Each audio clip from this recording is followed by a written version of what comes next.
Good people of YouTube, I'm the Watch Idiot, and I've gone down many YouTube hobby rabbit holes. Mechanical keyboards, pocket knives, Japanese knives, and hi-fi audio. And while those didn't last too long, all things considered, it was definitely fun being a novice and just soaking up all kinds of knowledge. And that's because I've been in the watch world for now over a decade, like 12, 13 years. So it's definitely established itself as my primary hobby slash passion, just above cars and driving and then photography. And I think that has happened for very specific reasons. So in this video, I'm gonna go over 6 reasons, practical and emotional, why I think the watch hobby is the best hobby of all the hobbies I have, and potentially the safest as well. So yeah, if you're already a watch nut, let me know down in the comments why you love watches and what other hobbies all of you have. And also, if you're new to the watch world, first of all, welcome in, and hopefully you can get a sense of why this obsession of watches and horology makes sense, and maybe I can help justify and rationalize why you should get that first watch, whether it's a Casio or a Rolex, whatever it may be. Let's get into it.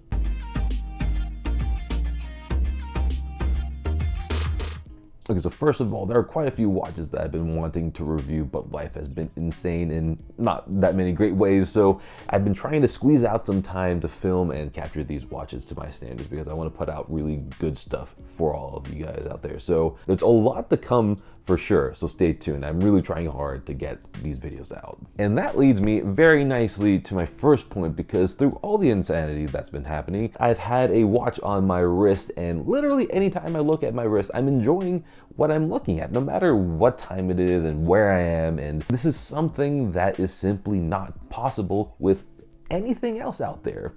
Blanket statement. I mean, just think about it for a second. What else can you have with you truly 24/7 forever, basically, showers and sleeping included, no matter if you're at home, on the other side of the planet, underwater, on a mountain, in space?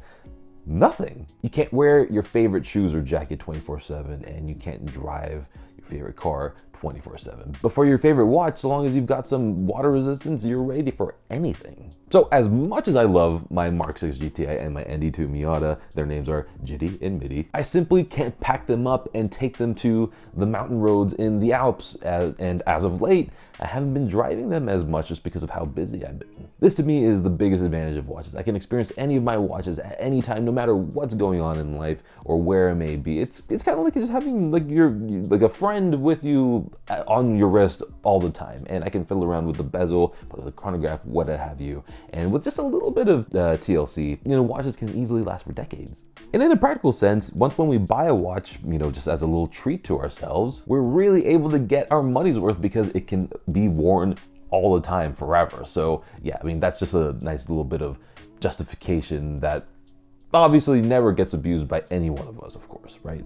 This goes for mechanical watches and quartz watches too, no matter what anyone says. I already did a video on why quartz watches are awesome. But for now, we'll look at mechanical watches, and they are little feats of mechanical engineering that are just sitting around on your wrist wherever you take them, and you can look at them too if they have an exhibition case back, and that's just so cool. Because when you think about it, mechanical watches are mostly just bits of metal, and that's it. Metal inherently can't do anything by itself, but then those little bits of metal that can't do anything are crafted and put together to be able to give you the time and date, and it can accurately time things down to a fraction of a second with chronographs. They can give you the exact date, including leap years, for the next 100 years with perpetual calendars. Editing idiot over here, and really quickly, I was just about to talk about the marvel of a watch that has a moon phase calendar complication that is accurate to 1 day deviation over 2 million years, which is undoubtedly insane to think about. But actually, when I was looking this up and doing a little bit more research right now, turns out that there's an IWC Portuguese eternal calendar, and that watch has a moon phase calendar that's accurate, has a 1 day deviation in 45 million years. I mean, just think about that. That's just metal doing that. Oh my God. Oh my God. And to think that all this can happen on something that's just on your wrist. And this is genuinely one of the things that really made me fall in love with watches in the first place. Like, if this isn't something that's worthy of wonder and amazement, I mean, then I don't know what is.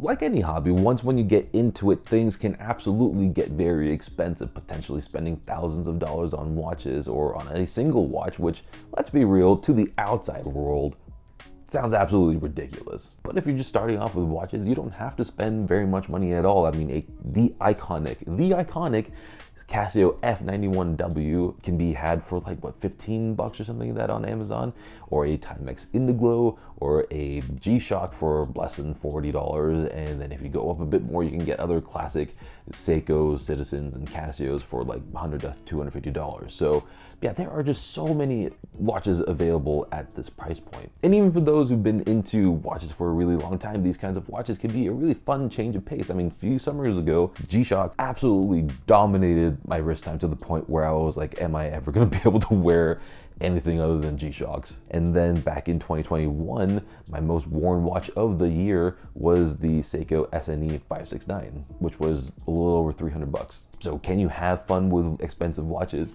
Yes, of course you can. But if anyone tells you that only expensive watches are any good, don't listen to them. Because yeah, while I do have pricier watches and I do enjoy them, the sub $500 price point is so much fun, and I would say it probably has the most fun of any price point. Cars, on the other hand, can be expensive to get into, and they come with so many other expenditures, which is just not the case with watches.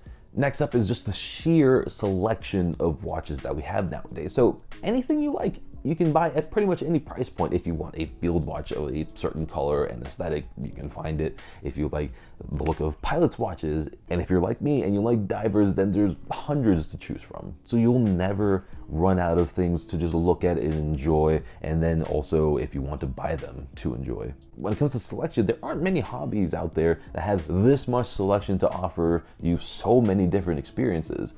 To get different experiences with cars, you kind of need different cars, which is obviously expensive. But on top of that, let's say that you do actually have multiple cars for multiple purposes, which is awesome, but you have to store them somewhere, right? And that can be tough even if you're living in the suburbs, let alone if you're living in the city. Meanwhile, in the watch world, if you have 6 divers, 3 field watches, 2 chronographs, and a dress watch, you have so many different looks and experiences for so many different situations, and you can put them all in a 12 watch box, 12 watch box, or you can just throw them in a drawer or literally anywhere else and call it a day. It's a mundane point, but it is a very real consideration if you think about it.